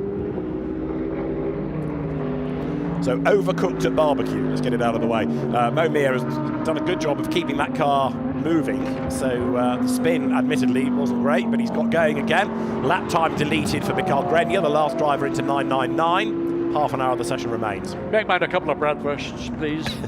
That's a local sausage for those that aren't familiar with bratwurst. Very tasty they are too. barbecue and overcooked. That's the sort of the segue between all those three. Okay. If at worst you don't succeed. Yes. Right, the Audi I think might be pit bound after its spin. Monier, local driver, comes up the hill. This car is 11th in the times. And there's three local entries that are 11th, 12th, and 13th. There is the number 11. That's not Nomea, is it? No. It is. That's Sam Moodley. Yeah, I was going to say it's a 12. Yeah, 68-year-old. It's 12th, about 12th overall, number 11 car of them. Sam Moodley. What? Repeat his age? 68. Amazing. That is pretty impressive. There was a guy, wasn't there, an American driver whose name will come back to me, Dominique, who was 74 when he drove a GT car at Le Mans a couple of years ago. But, well, what age was Paul Newman when he hung up his helmet? Oh, yes. And Paul Newman must have been, I think, in his 70s. Yeah. And he was racing at places Sebring, Daytona, major events. For those who don't know who Paul Newman is, all that young generation, what a wonderful actor. And a very handy racing driver and team owner. Yep. Great enthusiast. Mikael Pitamba up towards the timing line. Pitamba is 9th fastest. Breaks the beam. Dennis Marshall behind. It's Mercedes, Audi, Mercedes, BMW, Porsche in your top 8. Yeah. So there's probably no big surprise that Mercedes are. Oh, that was a snap.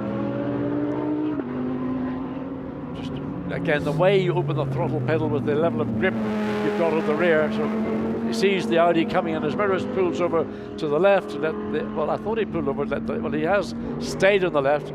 So the Audi doesn't seem to have quite the pace. That's Dennis Marshall behind the wheel. Yeah, I think Dennis, having seen that little wobble, he's just being cautious, isn't he, before he commits to getting past. This is the Porsche. Earl Bamber at the wheel. Earl Bamber. So that car currently, as you mentioned, David, 8th best lap, 1:44.0, and that's the lap I think that's been set by Earl Bamber. Well, if anybody can wring the neck of this car, it is him. If you think back to that very first Kyalami 9 Hours, it was a battle of Porsches with the Mick Tandy versus Kevin Estre battle.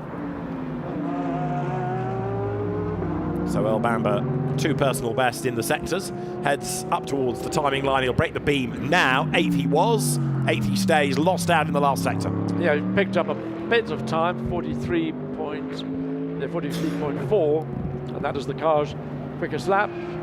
So he is, in terms of 0.8 of a second away from the 75 Sun Energy Mercedes. And I think that Earl Bamber might grab a few more tenths of a second. He needs to certainly get into the 42s to consider, maybe have a top 3 row grid start, if that's what they're aiming for, or maybe they're just looking to wait and let the race come to them. So Bamber presses on and looking to see whether there's an improvement in a sector. We're not getting sector times on our screens at the moment in terms of improvements. Only at the end of a lap do we get the sectors revealed to us. 26 minutes are on the clock. Yannick Mettler was aboard the quickest car, number 75, but he's brought it down pit lane. Dennis Marshall, likewise, Dries van Thor.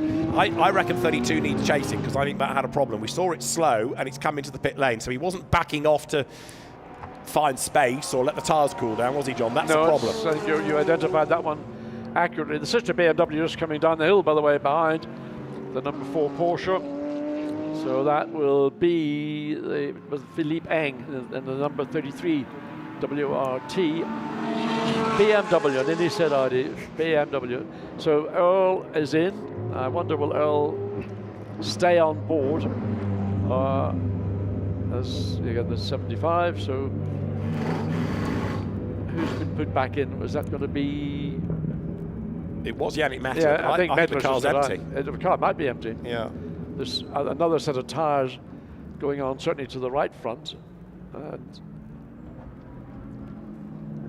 Because the driver sits so low and so far back.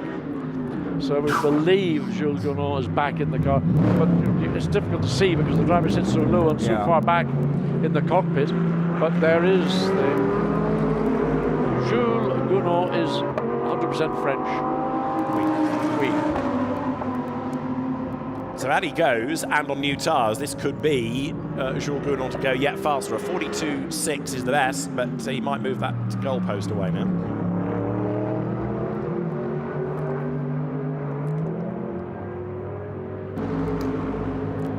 Important that he retains his track position. He's got probably the number 11 Mercedes Sam Moody behind, so that's not going to interfere with him. So looks really good right now for Jules Gounon. The track ahead, no obvious car is going to know. There you can see the short straight from the exit of Clubhouse down to the S's, and even further up the track, up into Learcop. So everything there, perfect opportunity for Gounon to go out and see if he can improve on his current best of 1 minute 42.6. Michael Batamba's car back in its garage. Now there is 32. It's done a lap, and Dries Van Voor has brought it back in. Something is not right with that car. The 66 having a fair old wobble. Yeah, a lot of an oversteer entry. That was Matteo Drudi. Looked a little bit uncomfortable. The car wasn't giving him the grip at that critical entry point into Sunset. So Matteo Drudi not long now behind the wheel of this Audi up the hill, the number 66. And that characteristic is something which is backed off and let Philippe Eng go through. So is he an issue he wants to come into the pit lane and deal with? If he was on a flying lap, he wouldn't necessarily step aside for another car. So Maxime Martin is, as you can see, at the wheel of 33. This is the one that he shares with Philippe Eng and Augusto Farfus, winner in 2020, but Maxime will bail for the pit lane, and he comes. So, again, a potential winning car, this, unquestionably.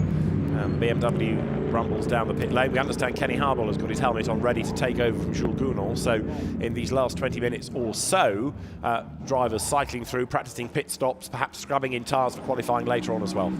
So Michael Grenier behind the wheel of the 999. That car currently in second place. The last lap by Grenier, about just over half a second slower than the car's previous best lap, which was Ronnie Maro angle. So goes across the start-finish line, 1:43.4. That's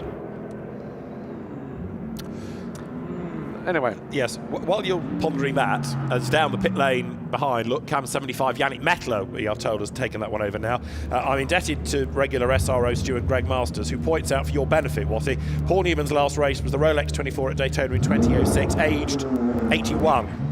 And he then goes on to say, it's not too late for Watty to have another go. Something like that. He's not biting, Greg. Thanks a bunch, Greg. I need you like I need you know what. Right, Reese Barr out of number 20. So that should now put Miguel Ramos in for the last element of the session. But really, they've had precious little running, have they, those two, compared to Luca Stoltz. But one hopes they got the mileage in yesterday. The thunderous roar of a naturally aspirated, large capacity, naturally aspirated V8 motor. David, you should be familiar with that. Yes. Well, the Mercedes, with its, as you say, characteristic and charismatic noise, which rather shatters the calm around the circuit, drops downhill. 999 Mick Grenier at the wheel. Makes the run up towards the end of the lap. Will he stay out? Probably is the answer, because again, he's not had too much running in this session. It'll be interesting to see as well how they divvy up qualifying in that car, who goes first, who goes last. But ultimately, you want the evenly matched drivers for that average to get the good grid position. But again, round here, 9 hours, 13 cars, grid position, relatively unimportant. I think with the size of the field, maybe you don't have to focus as much as you would do if you had maybe a 30-car entry. So the traffic factor shouldn't really be a big deal. And again, once you start getting into hours 1, 2, 3, all the way through to the end of 9, like to think that traffic's not going to be a principal issue. One of the beauties, of course, of the Intercontinental GT Challenge, powered by Pirelli, is that they are proper endurance races. You know, we talk about GT Sprint, where they are 1 hour blasts, and that's the format for British or German GT racing as well, for example. But these are proper endurance races with all the strategy, with all the different aspects that can come across the course of a race. Now, there is 32. The BMW is back on track. Amanda, I was getting worried about this car. It seems to be going slowly and making pit stops. What can you tell us? Well, we talk about the learning curve that Dries Van Thorn is having in this BMW. That's one of the things that they were going through in pit lane here, and Sheldon van der Linde was in the cockpit of that car with Dries, talking to him about just about the BMW platform for a while, but also talking about the track here at Kyalami, telling Dries kind of what to look for, what kind of positions on the track that he likes to be in. You will see Dries come back into the pits here shortly. Sheldon wanted to get back behind the wheel of this car to give one last attempt here in this pre-qualifying session to shake down this 32 a little more. They're only about 0.3 of a second off of the fastest lap that we've seen out of the 75 Mercedes, so no real concern for the 32 here as you see Sheldon back in the car. They just wanted the whole team to be in collection as we get set for qualifying this afternoon. Okay, thanks for that. I'm still a bit worried as to why the car seems to be crawling round, but anyway, if the team are content, then maybe the plan is being worked through. Another time has been deleted. Miguel Ramos has lost a lap time now, number 20 Mercedes. More and more of them are coming, though, these lap time deletions. 18 minutes from the clock. Sheldon van der Linde then now takes over from Dries Van Thorn. Not yet seen Vincent Vos with his omnipresent flat cap standing next to the car, but no doubt VV is here. I'll tell you what, won't he need that cap here this weekend? Now van der Linde goes and stops. What's going on here? That is a bit unusual. Don't expect to see that happen. That was a very rapid stop. There's obviously a reason which we didn't get to see, but whatever it is, there's a marshal standing in front of the car now, pulling the car back. So what did Sheldon van der Linde? It's the car control when it stopped it with the board. Yeah. The team bring him back. I think he's going to refire and go again. So let's see. I'm still not convinced this is the happiest of cars, but it's hopefully going through the restart cycle. It was strange. Now let's just have some slow motion of cars here, either leaping over curbs or showing the loads going through under the cornering. In slow motion like this, you see how much energy and how much work goes through the suspension and the tyres, and how close to the road the bodywork sticks. I tell you, when you hit curbs, the shock loading that goes into the wheel, the suspension, principally the shock absorbers, and other components within the suspension. Look at this! Wow! Oh, was that Kenny Habbull, or was that Jules Gunnar, or Yannick Medler? Certainly, the attitude and angle of the car. Brilliant to look at, but not effective. 16 3/4 minutes to go. 32 Sheldon van der Linde on track then, 6th fastest. Something about softly catchy monkey, isn't there? And I still think this is what BMW are working towards. It doesn't matter what they do today, it's where they are at the end of tomorrow that is what is the main focus. Of course, they had a good run at Bathurst, but on the end, it was Van Thorn along with Charles Weerts and Sheldon van der Linde that got 4th, so they need to go better here.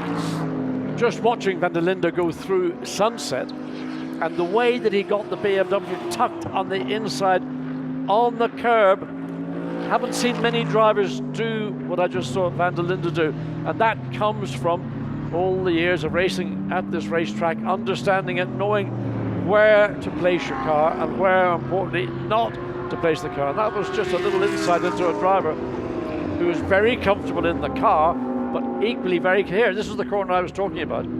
That's the sister car with Philippe Eng on board. 2 different drivers, but 2 different approaches to Sunset. Back on the throttle then. Philippe Eng, who made his name really in Porsches. He was a single-seater racer. He drove in Formula 2 when it was the MSV single-make Formula 2 championship iteration. Brief series, but it was really winning Carrera Cup Germany and Porsche Super Cup that he made his name, and then switched eventually into the DTM. sports car racing for BMWs. He's on the BMW roster brought to WRT, whereas others, of course, have been WRT drivers brought to BMW. So Eng, with the road to himself, comes downhill.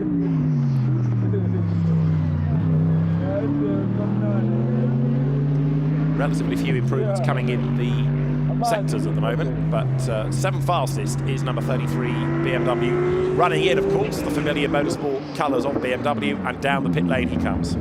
Yeah, so again, there's just 14 minutes remaining. Whether the WRT team will want to just give a run on a new set of tyres to get an idea where the pace may lie, or whether they want to preserve those tyres and keep them back for each of the 3 drivers in qualifying to ensure that they get the best opportunities to put their car, the BMW, at the front of the grid.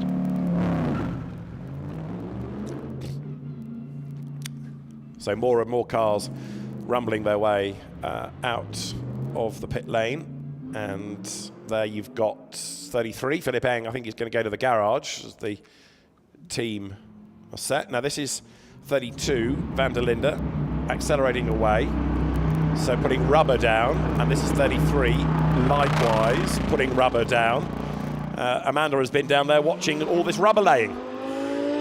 Addison, you're exactly right of what they're doing. We've talked about how crucial pit stops are here, just gaining a 10th or a 100th of a second on a competitor. And if you follow me down here, you'll see the tire tracks leaving here from both pit stalls of the 32 and the 33. That is exactly what they're doing, trying to find some edge here, putting some rubber on the ground here to find a little bit of grip as we get closer and closer to race day.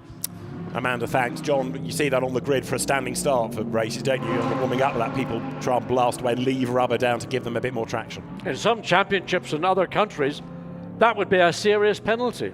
I think, if I'm not mistaken, supercars in Australia, my old mate Tim Schenken would have you up in front of him reading the riot act. Certainly if you did it in a competition, in an event, whether in practice or testing, I'm not sure. But it's unusual to see a competitor laying rubber and the consequent tire smoke. So whether it is to try and lay down that additional little bit of rubber and grip, I'd like to know what Vincent's here, I'd like to know what he says about that. Riccardo Fella we haven't seen much of, but Riccardo Fella is now at the wheel of 66.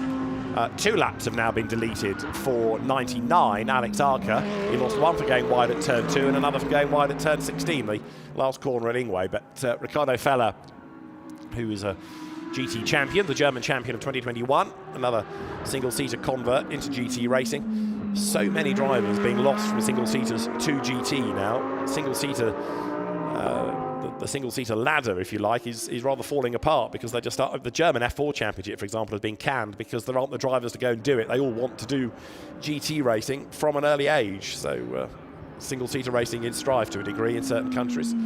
Right, you asked about Vincent Voss. We found him, or Amanda has found him.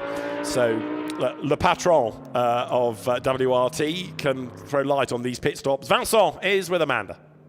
I love my job down here. It's making John Watson happy is what I like to do the most. John, you asked, I have Vincent, and we were talking about the strategy here of putting down the rubber. You think of these pit stops and how crucial they can be to success. Just the strategy behind this, and when you know you wanted to go in this angle. The strategy, well, actually we have old rubber on the car, and we try to kill them. Now, well, obviously, yeah, the surface is not too grippy, and we try to put some grip on it. We'll just talk about the program to this point now on the BMW side of things. How, when you look back at Bathurst, look at now, what do you see for the future of the program and where you're at now?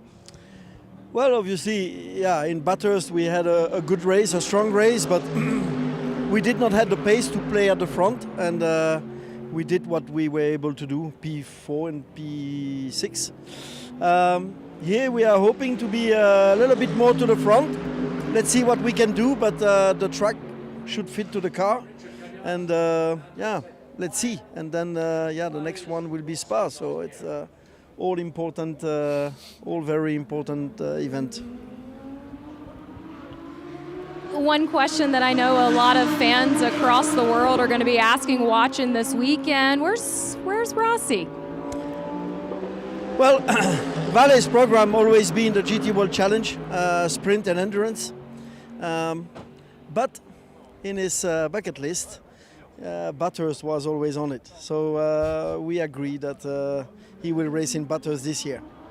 Well, we hope Valentino will be watching this week, and we miss you, buddy, and we'll see you down the road at Spa. Thank you.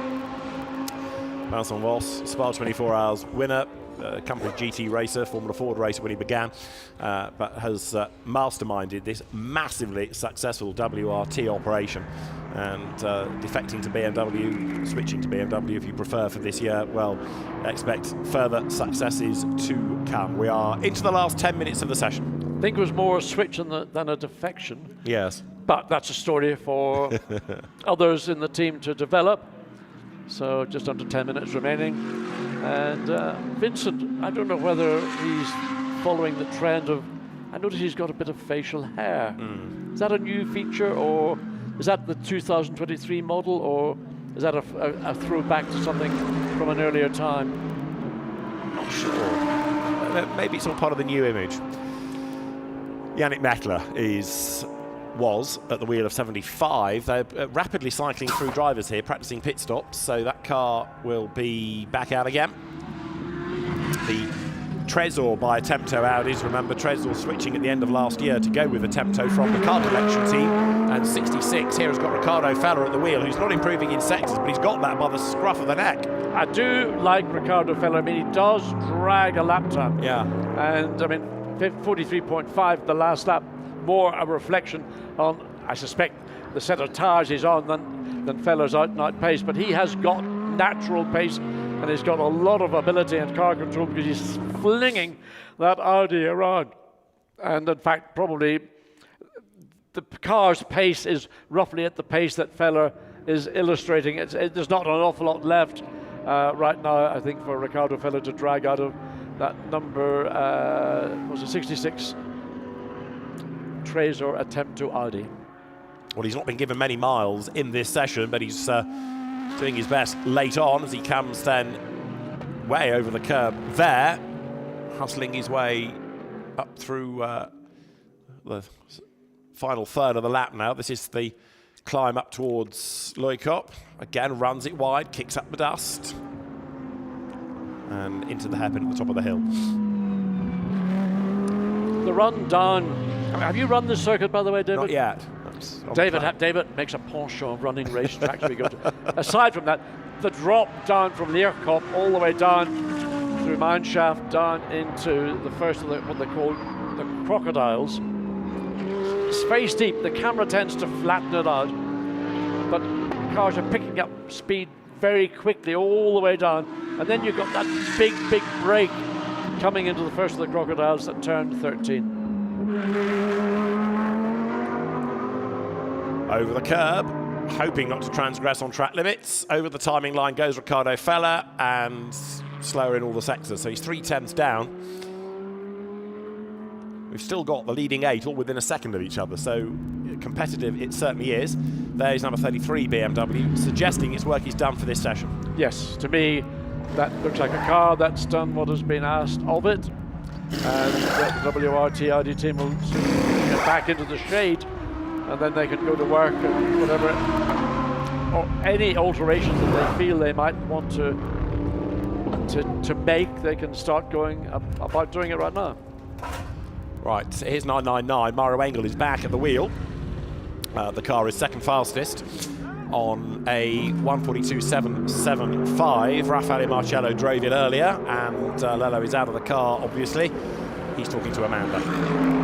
Raffaele, I was talking to Mick Grenier earlier today, just his thoughts leaving Bathurst, and he said that he still doesn't really have the words, and it was very disappointing. I know you shared on social media that this one is going to take a long time to forget. Has it settled for you, or is there an axe to grind? I mean, I still feel disappointed because I still feel it was not right what happened. So, I mean, we have to move on because, I mean, it's the past, but I'm always sure that we deserve the win. I know you guys have been battling with this 999 this weekend. You got the engine on Sunday, getting everything up to speed and tech. You're running good laps here today. Is the Mercedes where you want it to be right now? I mean, it will be pretty much a flat-out race because there are not so many cars on track, unfortunately. So, I mean, you never know how much they are pushing, fuel level. With a turbo car, you can play a bit with the boost. So, I mean, you will never know until tomorrow where you are. Even if you start on pole, you never know the WP how it will be. So we'll see tomorrow how it goes. We have talked about the car count, but we've talked about the talent of GT3 drivers that are here in Kyalami this weekend. What will be the most difficult part of your job this weekend? At the end, as I said, it's about BOP, so you can be as quick as you want, but if the BOP is not good or is too good, then you have to control or push harder. So, I mean, I think the hardest part is to control yourself. So, tomorrow, the BOP will win, if not, no. So, Raffaele Marciello watches his car heading up towards the line with Mauro Engel at the wheel of it. And of course, like many, he was a driver that came out of single-seater racing. He was the 2013 Formula 3 Euro Series champion against the likes of Lucas Auer and Harry Tincknell and Nicholas Latifi and Daniel Kvyat, Nick Cassidy, Pascal Wehrlein, Felix Rosenqvist, all against him that year, and Sven Muller, another one that went into GT racing. And as more dust is kicked up there with 3 3/4 minutes to go is a charging Mauro Engel. That was Jules Gounod in the 75 Mercedes. For some reason was way off track to the left, and he kicked up the dust. Wow, Mauro Engel chucks the 999 into clubhouse. I've never seen Mauro Engel get a car out of shape, and that's certainly on the limit of the grip that he has currently got. So the car, the 75, Jules Gounod apparently behind the wheel. That's what we're seeing in timing and scoring. So is he going to follow through and just get a glimpse of where their principal competitor, in terms of certainly a battle for pole position, where that times are coming from? So it will be an interesting sparring match between these two, not a continuation of what took place in Bathurst. And that's what Raffaele Marciello was alluding to, because there was contact between Jules Gounod and Mauro Engel, and Kenny Habul again had sort of mentioned it, and you got the feeling that maybe Raffaele Marciello's got a different opinion as to what took place. Yes, indeed. But as he also says, you move on, and there's always another season he can come back and try to win that. Down the pit road comes Engel. You might move on, but you don't forget. No, fair enough. Fair enough. Well, we'll see where the scores are settled this weekend. Gounod and Engel both back down the pit lane. We've got just about a lap left in the session if anybody wants to take it. So another practice pit stop goes on. So there's the Grupper M entry, the SPS run car 75 behind. Let's have a quick look in replay at Mauro Engel from earlier on. A little bit of a wobble coming into Ingwe. That's Clubhouse, yeah, which unsettles the car completely. Yeah, I mean, he was a little bit late and wide on the entry, and that's where the back end stepping wide came from. So going back out just to do another lap, did they change tyres in that yes. car? They did. So just one more lap. It's not going to be a timed lap because the checkered flag will be out, but just another opportunity to see, is there a difference in tyres, or where are we? Did we make a car change? Didn't see a car change.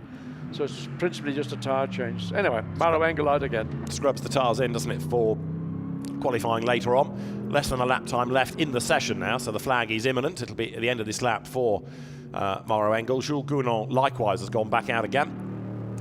And so it's Mercedes, Audi, the top three. Alex Arca in number 99 currently is at the wheel, third fastest. So the session almost done. And Mauro Engel not really attacking this lap. It's being a fairly gentle lap in terms of what he normally can achieve. 11 is back in, Sun Moodley, who is one of those drivers in the Super Cup part of the race. He's a soloist, and that car will only see for the first hour of the race, but it is the entirety of his race, if you see what I mean. It's 1 hour of R9, but the Super Cup gets its own result based on that first hour. Out he gets. Yep, and does well, because getting out of a racing car these days, particularly a GT car with the amount of roll cage and driver protection certainly on the driver's side, you've got to be quite limber and supple. Even saying it makes me feel stiff. Your stiffness aside, we are 10 seconds away from the end of the session now. So Mercedes back to the garage. Quite a few teams bailing early on this. We've also had the Michael Patamba Mercedes in for a while. Clint Weston likewise. There's the flag then, so that confirms the end of the session. As the flag marshal waves to say enough is enough from pre-qualifying. We're all done. And Maro Engel takes the flag then, so that lap purely putting a little bit of warmth through the tyres. 75 though, Jules Gournand looking a bit more attacking as he comes up towards the line. Will go through and breaks the beam now. That lap was a slow one in comparison. It was a well over 1 minute 50 lap, that.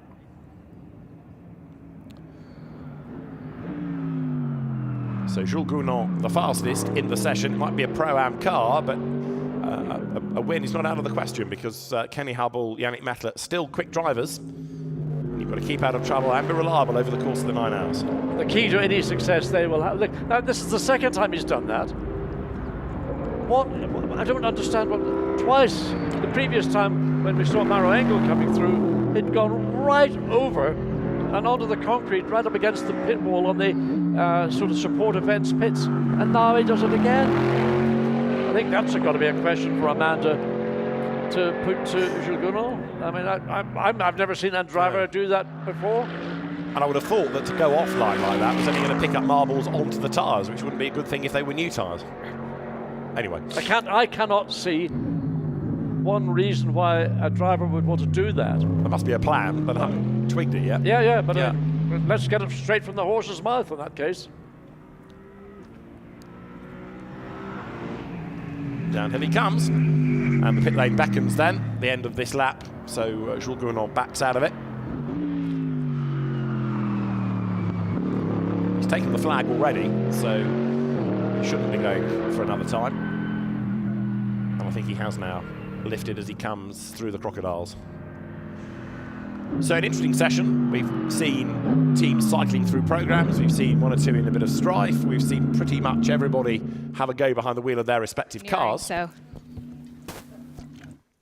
And all now building us up to qualifying that will be on track later on in the day. It is just about after 12:15 local time, and 10 to 3 local time is when we get qualifying underway. I think we're a couple of hours ahead of the UK, for example, if you're looking at your clocks back in the UK. Just to give you a guide, teams with the cars on the apron, some of which are going to have to be under parc fermé conditions for the scrutineers. But they're Mercedes, as last year, taking IGTC very seriously indeed, whether it's Pro or Pro-Am, with a whole roster of cars. So looking across the circuit down towards Johannesburg. Let's have a look at the order at the end of the session. It was Jules Gournand then that did the fastest time, a 1:42.604, to be a 10th quicker than Maro Engel, Raffaele Marciello and Michael Grenier, with Alex Arca, Marcus Winkelhock and Dennis Marchal third. Ricardo Feller, Patrick Niederhauser and Mathieu Drudy, fourth quickest. Lucas Stoltz doing the time to be fifth from the Sheldon van der Linde, Dries van Thort, Charles Weert, BMW. Philippe Eng, Augusto Farfus, Maxime Martin, 7th ahead of the Groves, Stephen and Brenton plus Earl Bamber.